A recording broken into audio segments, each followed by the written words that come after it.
On va peut-être commencer par se présenter, si tu le veux bien, Anne-Lise. Comme Oui, ça, ça fera venir les derniers participants. allez. Euh, Bonjour à tous. Donc, effectivement, Anis Valette, je suis directrice commerciale Grand Sud donc, au niveau de chez M Capital. Je pense qu'on se connaît pour certains. Donc, ce sera l'occasion aujourd'hui, du coup, vous allez peut-être l'entendre au niveau de mon accent. La différence avec Vincent, c'est que j'ai l'accent du Sud. Et en tout cas, je vous remercie de votre présence ce matin. Alors, bonjour à toutes et à tous. Effectivement, je m'appelle Vincent Lachaine, je suis directeur du développement de M Capital. Donc, moi, je m'occupe plutôt de la partie nord de la France pour la partie commerciale, le nord commençant à partir de Lyon. Voilà, pour ceux qui se posaient la question. Je travaille donc dans les locaux de Paris, parce qu'M Capital a 6 implantations en France. Je travaille avec Yasmine Boubry, que peut-être certains d'entre vous ont déjà eu au téléphone ou par mail. Donc, ce que je vous propose, c'est qu'on va commencer. Donc, effectivement, d'un point de vue technique, vous avez des questions-réponses qui apparaissent dans l'outil Zoom.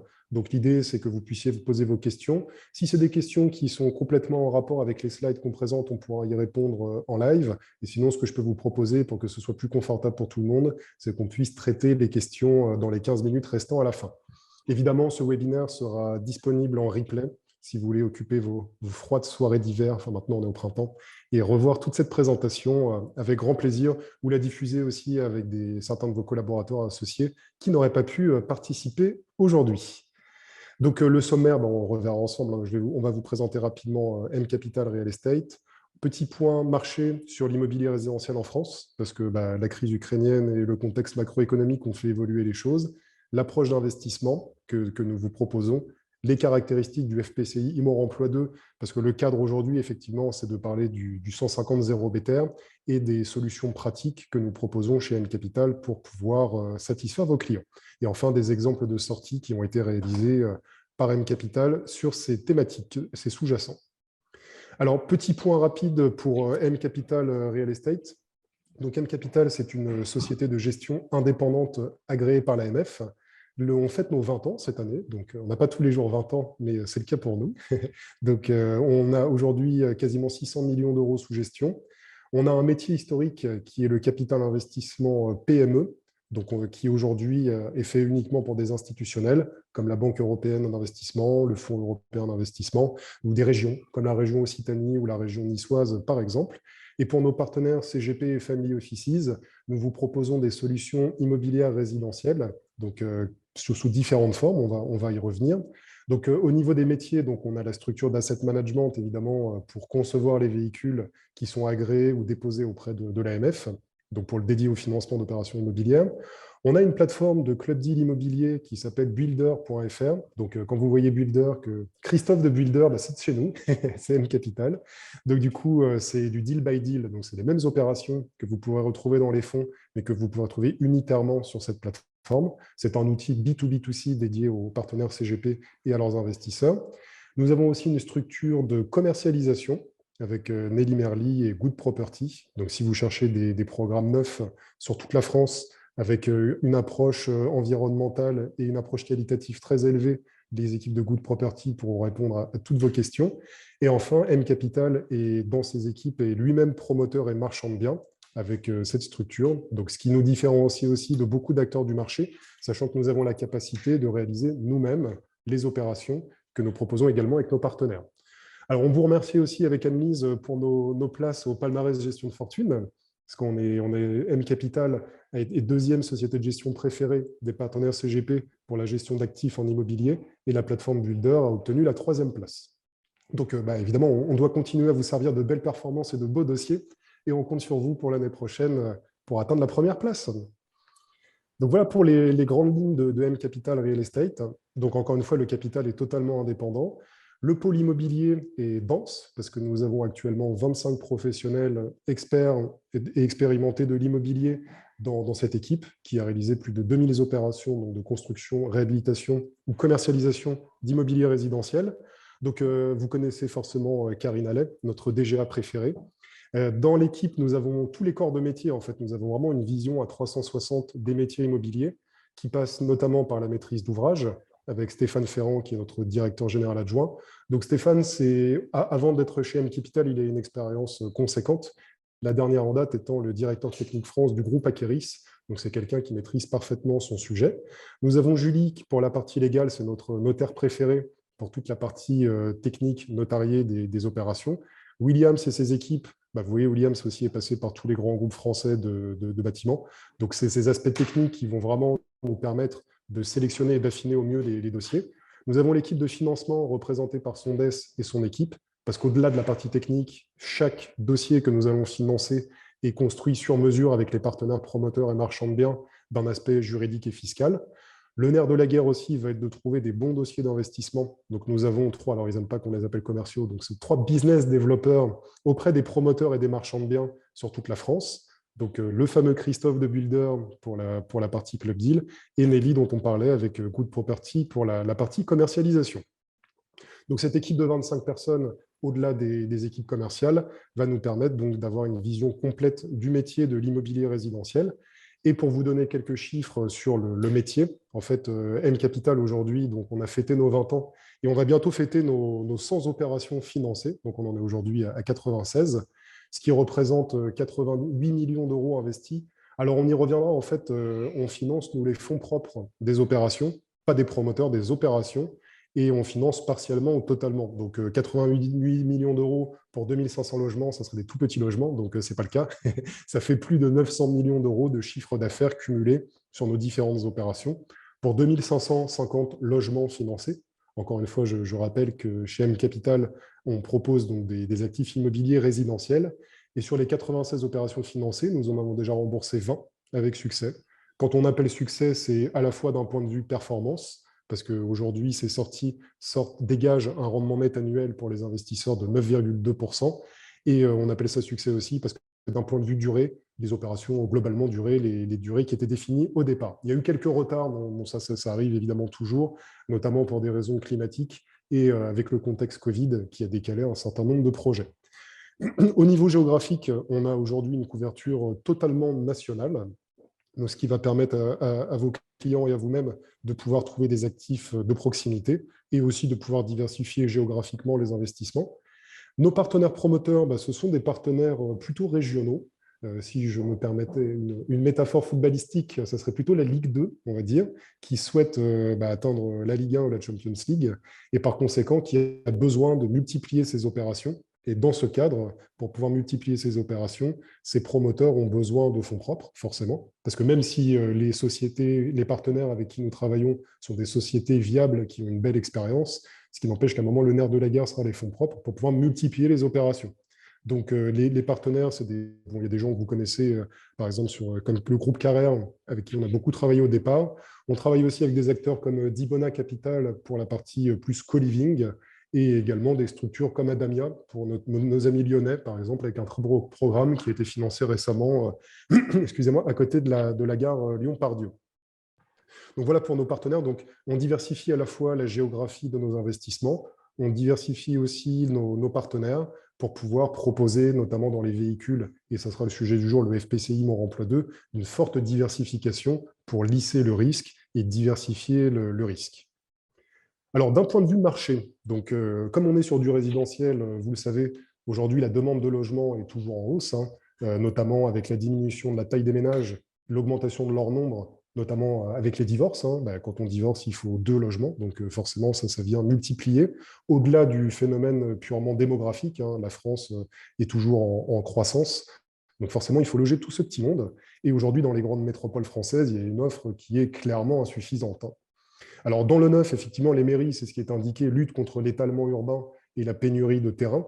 Forcément, parce que la problématique aussi, c'est que tout le monde, enfin le français moyen, dont moi, quand je dis moyen, ce n'est pas péjoratif, on rêve tous de notre petit pavillon avec jardin et autres, sauf que dans des grosses zones urbanisées, ça se fait maintenant au détriment de terres agricoles, de terres viticoles, de forêts ou autres. Donc forcément, à un moment, l'idée est plutôt de concentrer les populations dans les villes et de verticaliser les bâtiments.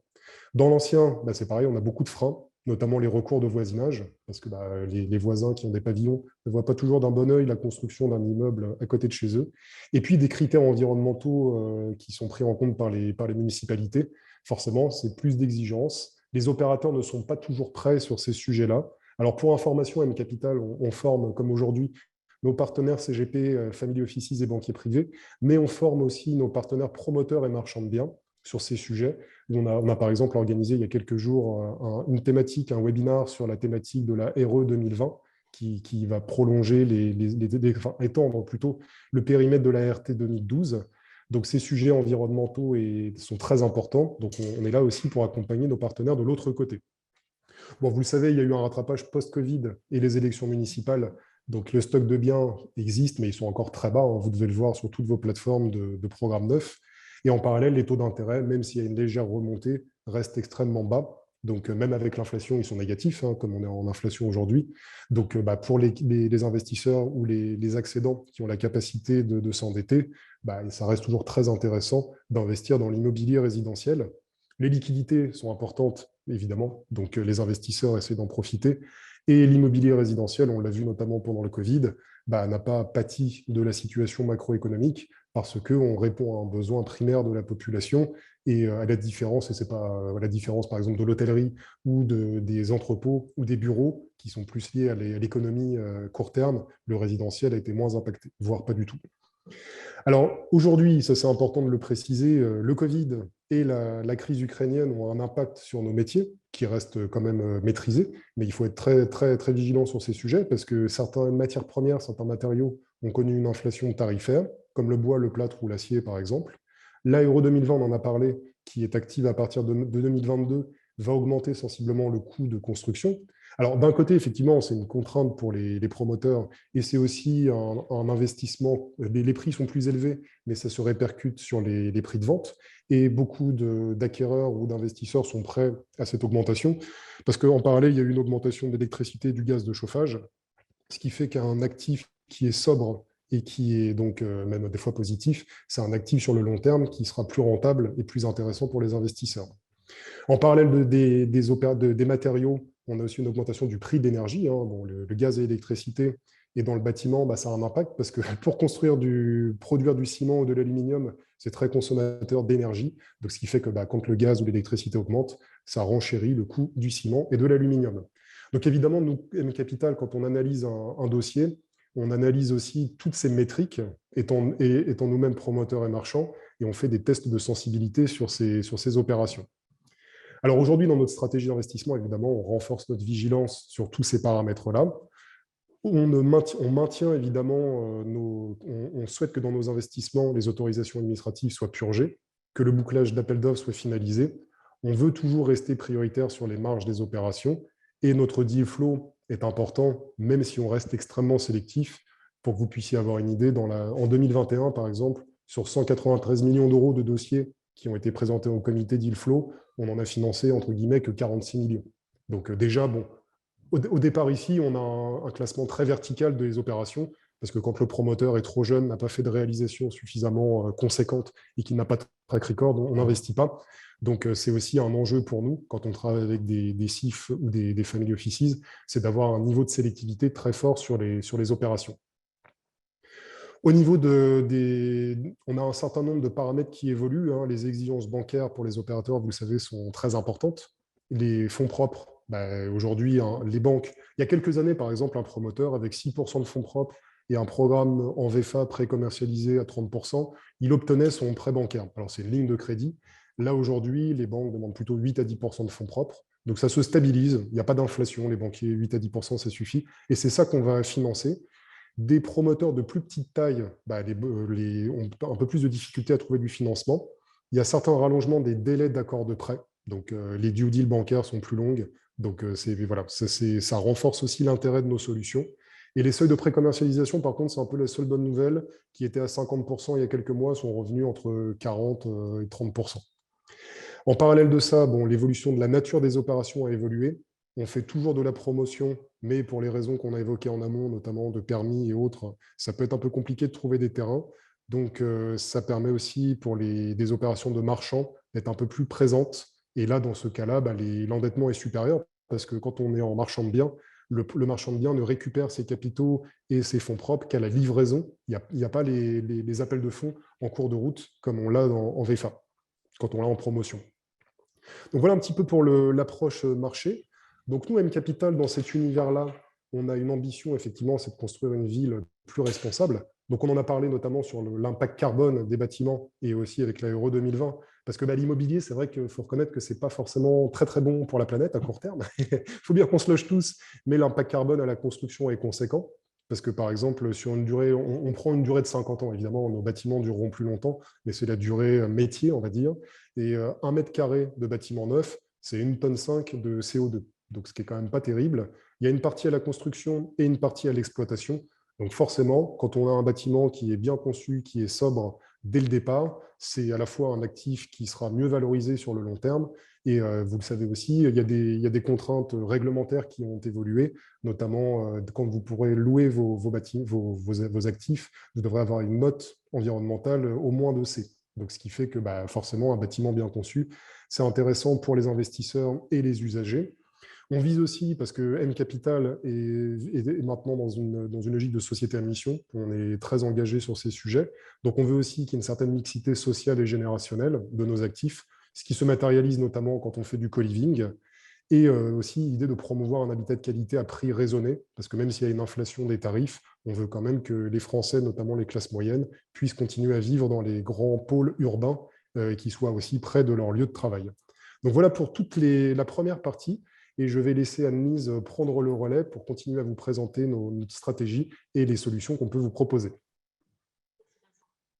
Effectivement, dans la continuité de ce que expliquait Vincent, aujourd'hui, on a des opportunités de marché. Donc, pour ceux qui ont pris effectivement en cours de route la présentation, aujourd'hui, on finance effectivement les fonds propres des marchands de biens et des promoteurs immobiliers. On est donc sur des opérations on va financer des opérations de marchands de biens. Alors, on entend par marchand de biens, c'est vrai, normalement, marchand de biens, c'est il achète, il revend, mais on va intégrer dans les opérations de marchand de biens des opérations de rénovation. C'est-à-dire qu'un marchand de biens va acheter un immeuble, le réhabiliter, le rénover, le découper et le revendre. On va également intégrer dans les opérations de marchand de biens des opérations de transformation. En effet, on va financer des actifs industriels ou des immeubles de bureaux que l'on va transformer en logement. Puisque notre cœur de métier, je le rappelle, c'est vraiment l'immobilier résidentiel. On est vraiment sur du logement. On ne va pas financer de bureaux de commerce sauf à la marge. On est vraiment sur de l'immobilier résidentiel. Sur les opérations de marchand de biens, on va donc avoir un sous-jacent, effectivement, un immobilier, donc existant un sous-jacent qui est là, un immeuble. Et effectivement, sur les opérations de marchand de biens, on va être sur des durées de 12 à 18 mois. On va également financer les opérations de promotion immobilière. Là, on est sur de la création, sur du neuf. On a effectivement un foncier et on construit. On est sur des durées en moyenne sur des projets de promotion immobilière, sur des durées de 18 à 24 mois. Donc, on va vraiment être sur ces deux marchés, sur des opérations de marchand de biens et de promotion immobilière. En ce qui concerne notre stade d'intervention, on va… alors, pour rappel, effectivement, un promoteur immobilier, Vincent le disait tout à l'heure, va se financer au travers de deux sources. La première source, c'est les appels de fonds qu'il va réaliser auprès des investisseurs, auprès des acquéreurs des lots, donc en fonction de l'avancée du chantier hors d'eau, hors d'air, donc il va effectuer ces appels de fonds. Et ensuite, il va se financer au travers de la ligne de crédit bancaire que va lui accorder la banque, à la condition que le promoteur apporte des fonds propres. Et c'est là où on va intervenir, puisqu'effectivement, le promoteur, concrètement, il va aller voir sa banque, et la banque va lui dire « Ok, moi, je vous finance à la condition que vous nous apportiez ces fonds propres. » Et le promoteur vient nous voir pour qu'on lui apporte ces fonds propres. Et on va lui apporter ces fonds propres-là au moment de l'achat du terrain. Alors, vous pouvez le voir, on va descendre les fonds propres au moment où il achète le terrain. Ça veut dire que le promoteur, lui, ça fait des mois qu'il est sur son projet, puisqu'il a fait son étude de faisabilité, il a défini son projet, il a ensuite déposé son permis, qu'il a obtenu, qu'il a purgé, et il a commencé à pré-commercialiser sa résidence. Et il a établi son marché travaux. Donc, notre stade d'intervention, on est vraiment sur un stade avancé. Quand on apporte les fonds propres, on va apporter les fonds propres de façon, on va dire, ça va se faire en moins de 24 heures. On va apporter les fonds propres au moment où la banque va débloquer le crédit d'accompagnement, au moment où le promoteur va de toute façon attendre que le taux de pré-commercialisation de la résidence soit atteint. Alors, avant la période du Covid, Vincent vous l'a dit, on était sur des taux de pré-commercialisation requis par les banques de 30 à 35 %. Ça veut dire que le promoteur devait avoir pré-commercialisé 30 à 35 % de sa résidence. Aujourd'hui, on est plutôt sur un taux de précommercialisation de 40 à 50%, ce qui est une contrainte de plus pour les opérateurs, mais pour nos investisseurs, c'est, on va dire, une condition supplémentaire, en tout cas une sécurisation d'un point de vue commercial pour le projet. En attendant, il faut attendre ce taux de précommercialisation, l'atteinte de ce taux de précommercialisation, l'accord de la GFA, et là, on débloque effectivement et on descend les fonds et on apporte les fonds propres aux promoteurs. Donc, on intervient sur un cycle court, puisque très souvent, le chantier démarre quelques jours après. On intervient sur un cycle de construction avec finalement une liquidité qui va se faire de façon naturelle avec la vente des appartements de la résidence. Et donc, on va être sur des durées en moyenne de 18 à 24 mois. Donc, on ne se substitue pas à la banque, on vient vraiment aux côtés de la banque et on apporte les fonds propres requis par la banque. Et donc, on va par contre émettre certaines conditions d'investissement. On va, comme je vous l'ai dit, émettre la première condition, c'est que le permis soit obtenu et purgé de tout recours. Et vous savez, aujourd'hui, le risque administratif porté sur un permis, ça peut durer des années. Donc, effectivement, c'est une de nos conditions d'avoir le permis obtenu et purgé de tout recours pour écarter le risque administratif pour vos clients. Dans un second temps, d'un point de vue commercial, comme je vous l'ai indiqué, on va intervenir quand le taux de précommercialisation de la résidence sera au minimum de 40 à 50%. Donc, effectivement, la commercialité a été démontrée, mais nous effectuons une analyse de marché, un test de sensibilité sur les lots restants. Et ce que l'on fait également, c'est que sur les 6-7 lots de la résidence, on va baisser nos prix de vente de 25% pour voir quel est l'impact au niveau du chiffre d'affaires, au niveau de la marge du promoteur. Donc, on considère effectivement que le risque commercial, il est là, mais qu'il est limité, puisqu'on a effectivement toute la phase de construction, c'est-à-dire 18 à 24 mois, pour vendre la totalité de la résidence. D'un point de vue technique, alors c'est vrai que Vincent vous a présenté notre équipe. Effectivement, l'expertise immobilière est vraiment métier de notre équipe, prend toute son importance, puisqu'on réalise un audit technique, on fait un test de sensibilité sur les coûts de travaux et véritablement, on maîtrise cet aspect-là. Donc, effectivement, on considère écarter le risque technique.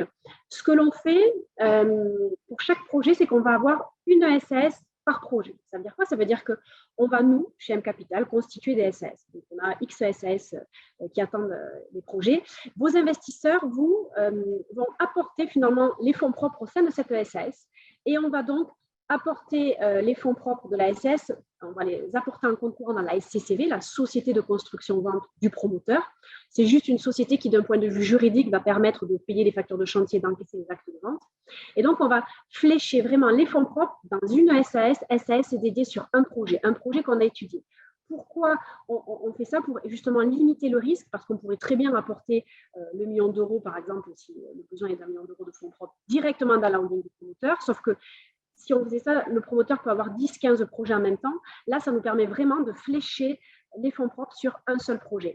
Ça, c'est la première des choses. Ensuite, on a mis en place 2 mécanismes pour sécuriser l'opération. On a mis un premier mécanisme de priorité sur la marge au niveau de l'opération. Ça veut dire que les premiers milliers d'euros au niveau de la marge vont à nos investisseurs. Alors, il faut savoir que le coût pour un opérateur de faire appel à nous, ça lui coûte à peu près 25% de sa marge. Prenons un exemple d'un opérateur qui a une marge prévisionnelle au terme des 2 ans d'1 million.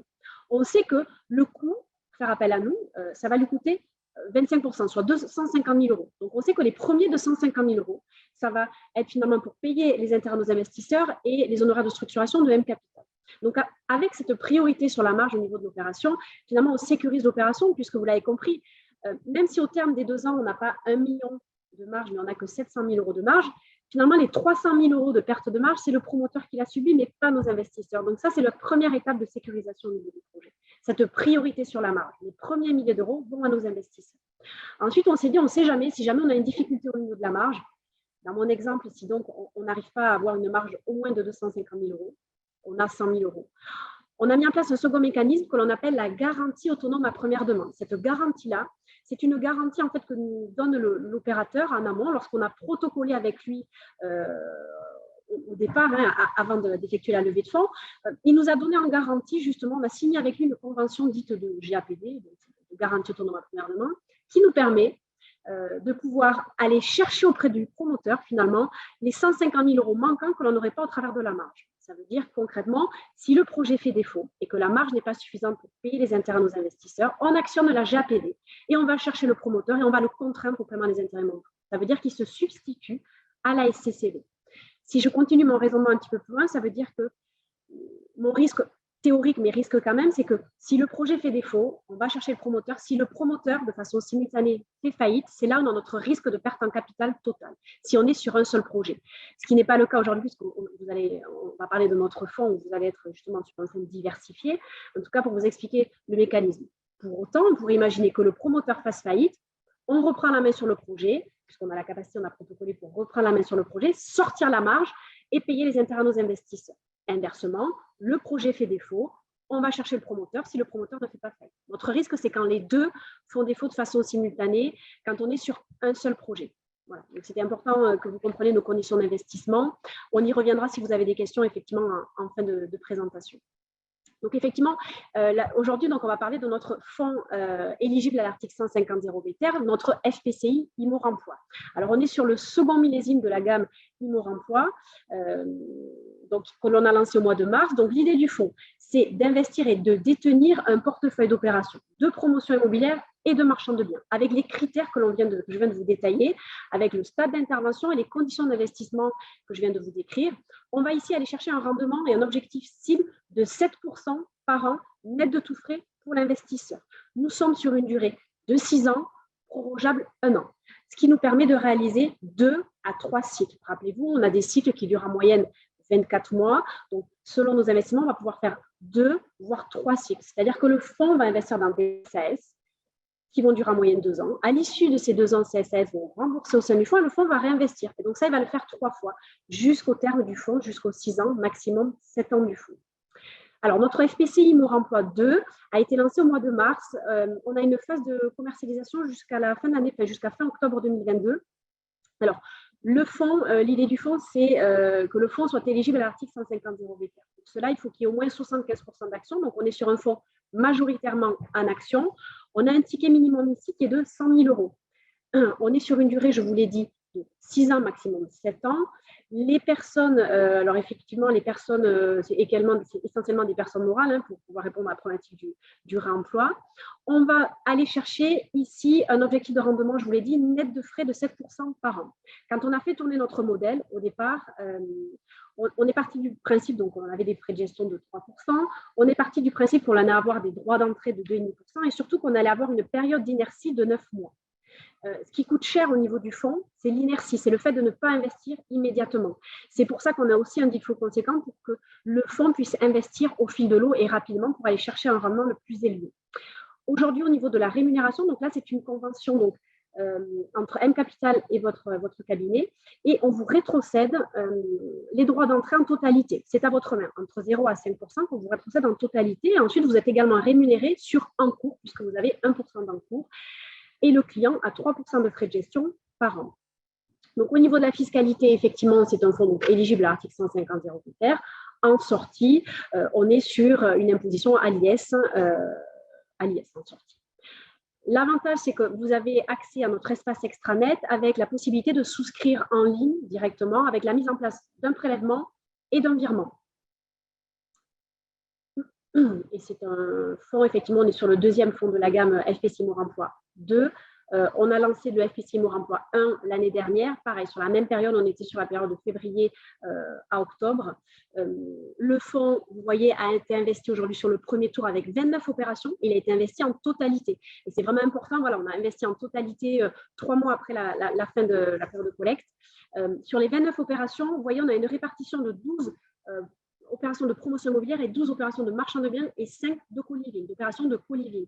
C'est très important pour nous d'avoir cette diversification aussi au niveau des opérations, des différents projets, en plus de la diversification géographique, puisque comme on vous l'a expliqué avec le contexte d'autant plus, c'est important d'être sur de la création pure, c'est-à-dire un foncier, et d'avoir aussi des opérations avec un sous-jacent immobilier, donc avec effectivement une garantie aussi sur l'actif. Donc, on a 29 opérations avec 22 opérateurs. On est effectivement donc très diversifié et on a un rendement annuel moyen embarqué aujourd'hui dans le fonds qui est de 15,5%. Alors, ça veut dire quoi? Ça veut dire avant frais. Donc, à ces 15,5%, on va retirer donc les 3% de frais de gestion. On va également enlever les droits d'entrée que vous pouvez mettre à vos clients. Même si vous mettez 5% de droits d'entrée, on est de toute façon aujourd'hui au-dessus de l'objectif de rendement 7. Alors, ce rendement va effectivement diminuer au fil du temps parce qu'il va y avoir un petit peu d'inertie entre les tours pour le réinvestissement. Mais aujourd'hui, en tout cas, on est plutôt satisfait parce qu'on est en phase avec notre objectif. Et vous voyez, on a la première valeur liquidative qui est positive puisqu'elle est de plus 3,87%, même si le fonds n'est pas liquide. Ça donne quand même une tendance et ça explique effectivement à votre client qu'on est quand même sur un marché résilient, voilà, puisqu'on n'a même pas eu des effets de courbe en J sur ce fonds-là. Alors ensuite, on a des exemples d'opérations qui ont été financées par le fonds. Alors bon, l'idée, ce n'est pas de toutes vous les présenter, mais que vous puissiez effectivement voir. On a par exemple une des opérations en Corse, où là, on est sur des obligations convertibles. On a, vous voyez, un horizon d'investissement ici qui est assez court, de 9 à 15 mois, avec un TRI cible ici qui est de 18,4%. Donc là, c'est une opération où c'est la rénovation d'une résidence de tourisme. Donc là, on a un sous-jacent, on est sur du refinancement sur un immeuble, donc un actif tangible qui est existant. On a également une autre opération avec l'opérateur Adamia à Saint-Tropez, où là, pour le coup, c'était une opportunité puisqu'on a construit 90 logements effectivement sur le port de Saint-Tropez. On est sur un horizon d'investissement de 18 à 24 mois avec un TRI cible de 11,5%. On est sur des obligations simples. Donc, vous voyez, on est toujours dans notre horizon d'investissement entre 12 à 36 mois avec des TRI compris entre 11 à 18%. On a également, sur Courchevel, on est sur Paris, on est également sur Montpellier, Bordeaux. Donc, on est très diversifié au niveau national et également au niveau des opérateurs. Si on regarde les sorties qui ont été faites, alors effectivement, on n'a pas sorti de fonds, mais par contre, avant de lancer les fonds, on avait des club deals en direct. Et donc là, ce sont les opérations qui ont été remboursées. Parmi les 20 opérations que l'on a remboursées, donc on avait des opérations qui étaient éligibles à l'article 150 BTR. Donc évidemment, historiquement, on a démarré avec des promoteurs de la région toulousaine. Aujourd'hui, on s'étend sur tout le territoire national. Donc évidemment, là, vous allez voir que les premières sorties, ce sont essentiellement des promoteurs de la région. On a notamment le groupe Carrère. Effectivement, Vincent l'a dit, les sorties qui ont été faites avec succès parce qu'effectivement, on les a faites sur la durée et le rendement qui avait été protocolé à l'origine avec l'opérateur. Donc, maintenant que je vous ai expliqué notre mode de fonctionnement, effectivement, la marge était suffisante, c'est-à-dire qu'on n'a pas eu à aller chercher le promoteur au travers de la GAPD, donc ça, c'est un point important. Effectivement, je ne vous cache pas que certaines marges ont été dégradées pour le promoteur, mais ça n'a pas eu d'impact pour nos investisseurs, du fait de cette priorité sur la marge. Et c'est ça qui est important.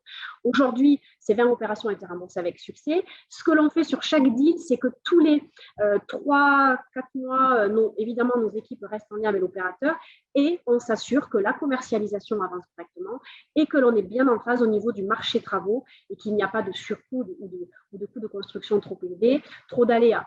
Et on regarde si effectivement, au niveau de la marge, la proportion justement des intérêts à servir à nos investisseurs est conforme. Et c'est le cas aujourd'hui sur les opérations que l'on a.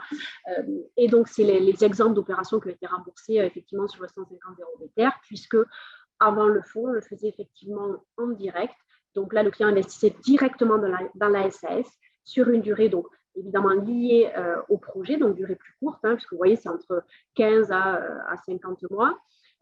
Alors que là, l'investisseur va signer un bulletin de souscription, détenir des parts du fonds, du FPCI Morin x2, et le fonds va investir dans entre 80 à 90 SAS au terme du fonds, puisqu'on va être sur une trentaine de projets de SAS sur le premier cycle et que l'on va renouveler 2 voire 3 fois. Donc, on sera très, très diversifié. Et c'est l'avantage, c'est effectivement de pouvoir détenir finalement un portefeuille diversifié d'opérations de promotion immobilière. Et c'est vrai qu'au travers du fonds, on écarte effectivement ce risque de perte en capital total que l'on peut retrouver sur un seul projet que je vous ai expliqué lorsque je vous ai expliqué qu'effectivement, si le projet, le promoteur faisait défaut de façon simultanée. C'est le véritable avantage, effectivement. Si une ou 2 opérations se passaient mal au terme du fonds, on aurait un rendement qui serait légèrement diminué, mais on n'aurait pas une perte totale du capital. Voilà. Donc, c'est l'avantage, effectivement, d'être sur un portefeuille diversifié. Ça, c'est pour notre fonds. Effectivement, après, l'idée, c'est on va vous envoyer le support de présentation. Donc, je peux vous donner, par exemple, comme exemple, on avait, avec le promoteur Acantis, une opération dans le 77 de promotion immobilière, où là, on était sur un montage en action de préférence, éligible au remploi. On était sur une durée d'investissement de 51 mois, avec un rendement annuel de 7%. Donc, voilà, l'investisseur est sorti avec une plus-value totale de plus 30%. Voilà. Et donc, effectivement, effectivement, on a été sur des projets remboursés donc avec succès. Voilà pour la présentation du fonds. Alors, on va peut-être laisser Vincent, je ne sais pas s'il y a des questions.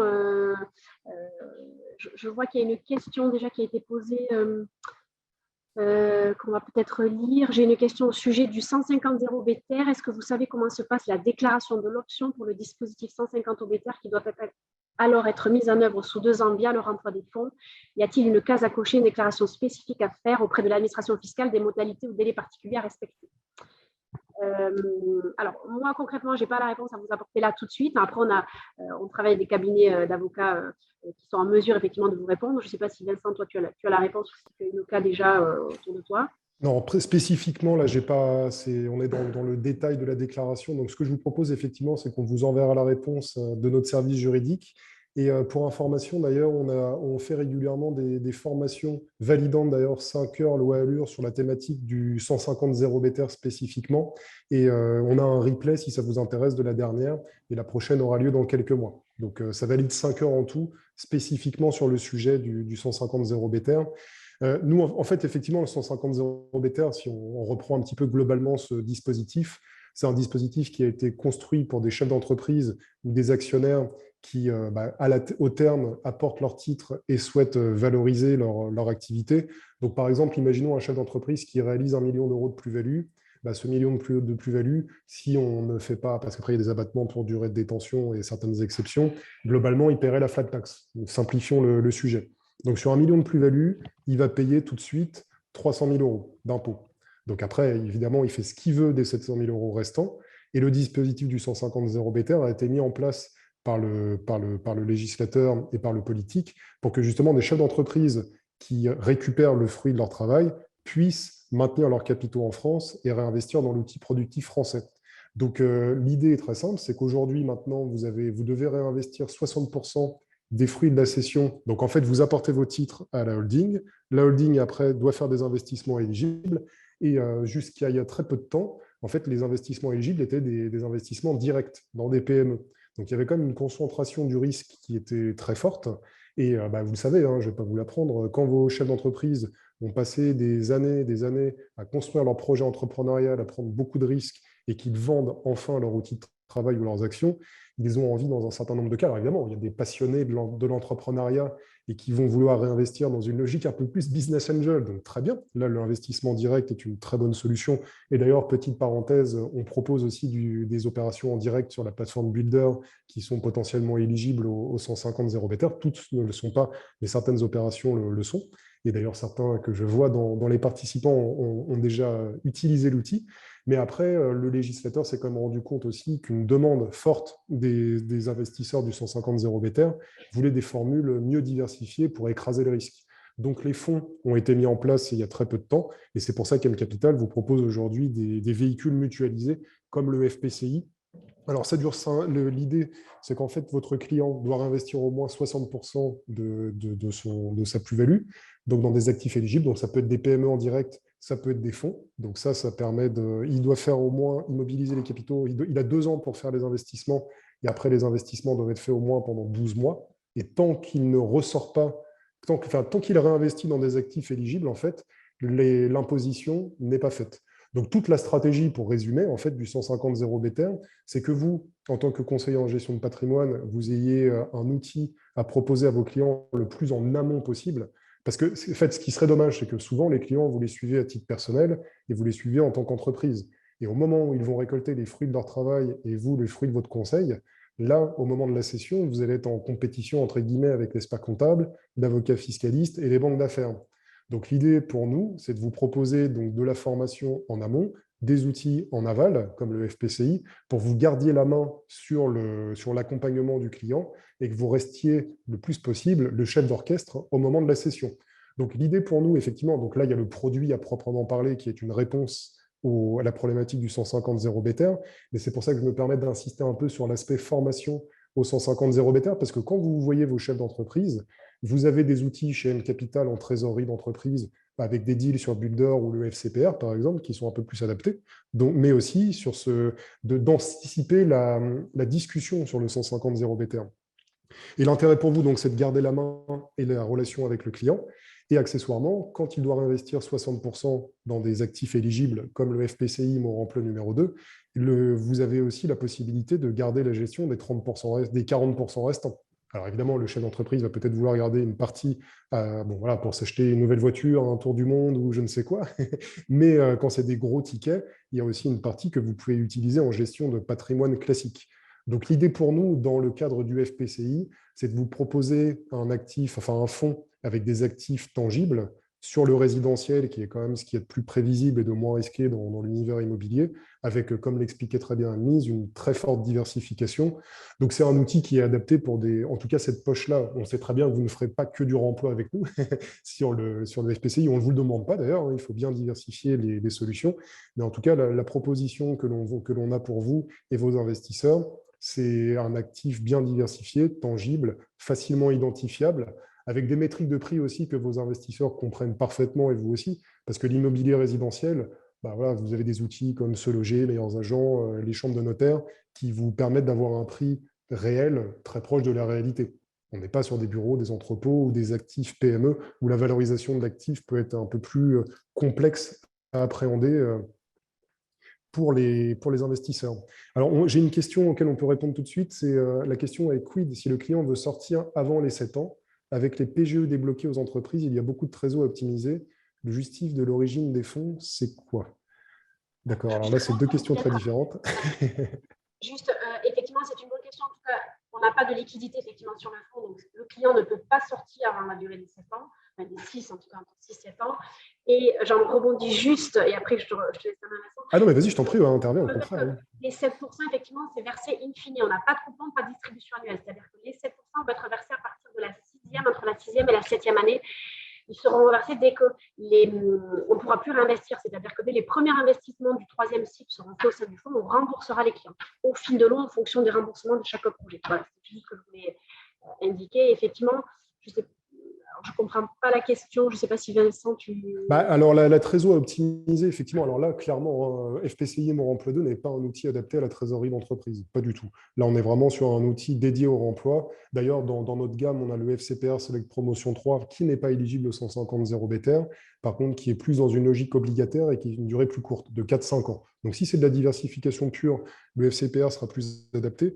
Le justif de l'origine des fonds, c'est tout simplement en fait, au niveau de la traçabilité des capitaux, entre le moment où la cession de votre client est faite et effectivement le dépositaire, parce que le FPCI, on bénéficie d'un dépositaire, en plus d'être une société nous-mêmes de gestion, agréée AMF. Donc du coup, en fait, dans les KYC, on vous demandera d'où viennent les capitaux, avec effectivement l'acte de cession des actions, pour qu'on puisse tracer. Bon, c'est pour éviter, enfin vous connaissez ça parfaitement pour la partie blanchiment des capitaux. Mais effectivement, l'avantage du FPCI, c'est sa forte diversification native, construite.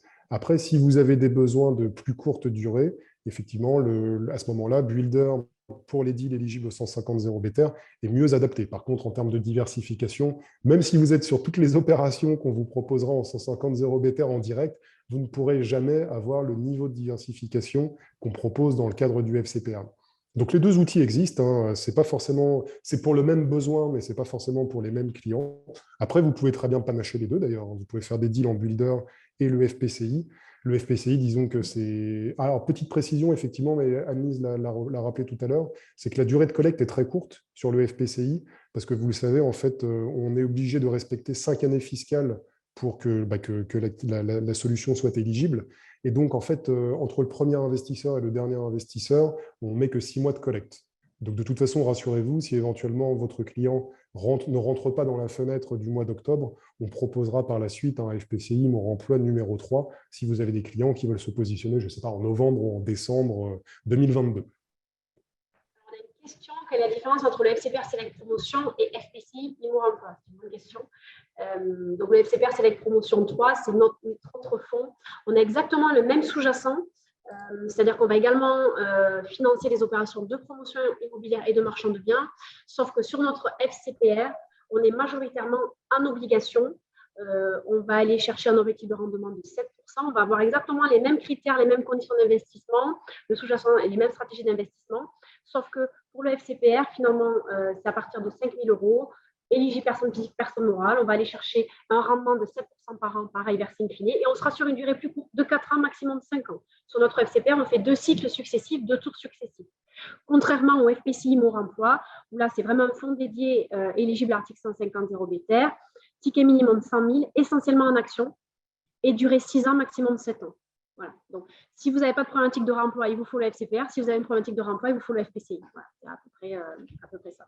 Sachant que la stratégie d'invest est la même, le rendement annuel est le même. Tout à fait. On vise du 7 à 8% net de tout frais par an. Donc, effectivement, s'il n'y a pas le besoin du 150 0 BTR, moi, je considère que l'immobilisation des capitaux de 2 ans supplémentaires ne justifie pas voilà. Surtout que, petite précision, pour le FCPR Select Promotion 3, si vous avez des clients qui sont des investisseurs professionnels ou qualifiés à plus de 100 000 euros, nous avons également des parts B dédiées à cette clientèle où les frais de gestion sont minorés pour pouvoir répondre à leurs besoins.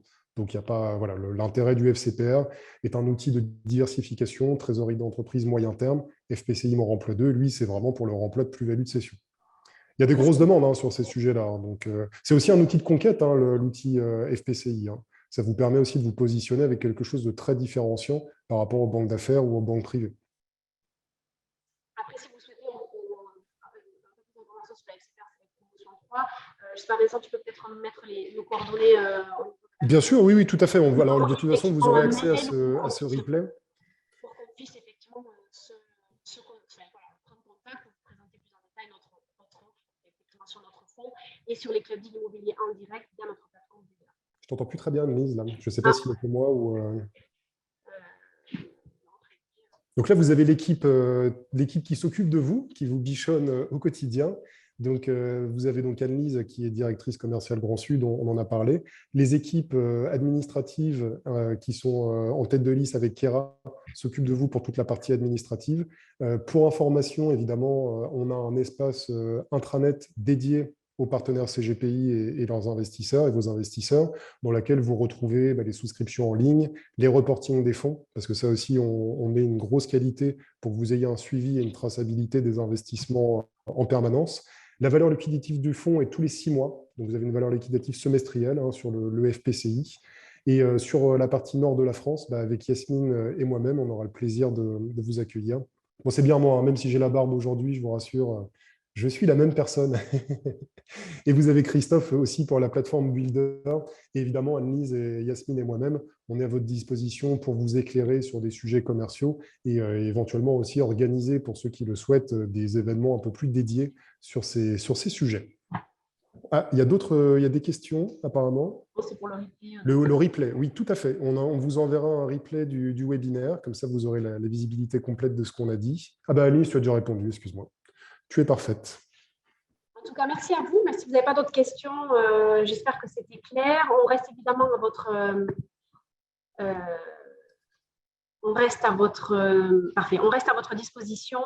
Voilà, que ce soit pour nous, le FPCI ou nos autres fonds ou notre plateforme Builder. Et éventuellement, pour ceux qui sont Anacofi, qui sont dans l'association Anacofi, on sera donc avec Annelise et toute l'équipe au Carousel du Louvre la semaine prochaine. Donc pour ceux qui sont à l'Anacofi, on sera heureux de vous accueillir. Et n'hésitez pas aussi à vous inscrire aux prochaines formations validantes. On a sur l'investissement en immobilier résidentiel, on en a sur le 150 0 BTR. Donc ça peut être aussi un bon outil pour augmenter vos connaissances sur tous ces sujets. Alors, on a juste une dernière question en termes de documentation. La diffusion est-elle déjà dispo? Alors, on a toute la documentation au niveau du FPCI Mon Emploi, accessible via le site, via notre espace extranet. Sinon, après, on peut aussi vous envoyer toute la documentation par mail. Mais après, quand on vous ouvre un accès à notre espace, vous avez aussi toute la documentation en ligne. Oui, tout est déjà disponible, puisque le fonds a été constitué là il y a quelques semaines de cela. Voilà, donc, tout à fait. Donc, on a toute la documentation. Petite information aussi, évidemment, cela va sans dire, mais le FPCI Mon Remploi 2 bénéficie d'une note fiscale. Si vous avez des clients Parce que c'est vrai que des fois, on peut avoir la question, c'est comment des actifs immobiliers sont éligibles au 150 0 BTR. Donc, comme on l'a vu ensemble, on finance des opérations de promotion et de marchand qui sont éligibles. Donc, si vous aviez la moindre question, on a la note fiscale qui répondra à toutes les questions de vos investisseurs. Je réponds juste à une question, ça fait 2 questions. d'investissement sur Innovea, donc je me permets de le dire devant tout le monde. On a déjà la convention de partenariat qui est signée avec le groupement Innovea, avec Florent Parent. Donc, en fait, après, on ouvre juste un accès, vous avez accès à tous nos fonds. Par contre, vous ne signez pas de nouvelles conventions. Voilà. Donc, tout est déjà signé en amont. Et si vous souhaitez une ouverture et un accès, effectivement, vous m'envoyez un mail, puisque je suis donc la référente pour le réseau Innovea, directement pour qu'on vous ouvre un accès directement.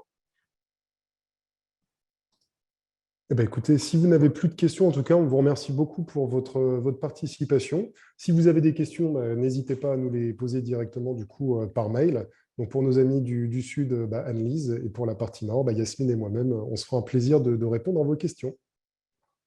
Merci à vous en tout cas pour votre écoute. Très bonne journée à tous. Au revoir.